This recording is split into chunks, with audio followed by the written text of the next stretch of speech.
২৪-এর বৈষম্য বিরোধী আন্দোলন বেগবান করেছিল ৭ জুলাইয়ে বাংলা ব্লকেট কর্মসূচি, যা শিক্ষার্থীদের কোটা সংস্কার আন্দোলনে যোগ করে নতুন মাত্রা। ওই দিন বৈষম্য বিরোধী শিক্ষার্থীদের অবরোধে অচল হয়ে পড়ে রাজধানী সহ দেশের বিভিন্ন স্থান। আন্দোলনে ক্রমান্বয়ে স্বতঃস্ফূর্ত সমর্থন জানায় সাধারণ শিক্ষার্থীরা। অর্ণব নাসিরের প্রতিবেদন। ২০২৪ সালে জুলাই মাসে কোটা আন্দোলনের সূত্র ধরে চলতে থাকে বৈষম্য বিরোধী শিক্ষার্থীদের বিক্ষোভ। সরকারি চাকরিতে কোটা প্রথার সংস্কারের দাবিতে ৬ জুলাই ঘোষিত হয় নতুন কর্মসূচি বাংলা ব্লকেট। ৭ জুলাই এ কর্মসূচি স্বতঃস্ফূর্তভাবে পালিত হয় সারা দেশে।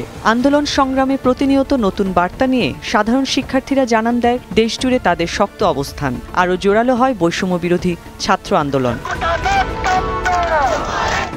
৭ জুলাই বিকেলে বৈষম্য বিরোধী ছাত্র আন্দোলনের মিছিল বিশ্ববিদ্যালয় এলাকা থেকে শাহবাগের দিকে এগিয়ে যায় শিক্ষার্থীদের স্রোত হয়ে। শাহবাগে পৌঁছালে সেখানে পুলিশের বাধার মুখে পড়লেও এক পর্যায়ে ব্যারিকেড ভেঙেই এগিয়ে যায় দাবি আদায় অনড় আন্দোলনকারীরা। শাহবাগ ছাড়িয়ে বাংলা মোটর, কারওয়ান বাজার, সায়েন্স ল্যাব, মতিঝিল সহ রাজধানী ঢাকার বেশিরভাগ সড়কই অবরুদ্ধ হয়ে পড়ে বাংলা ব্লকেডে।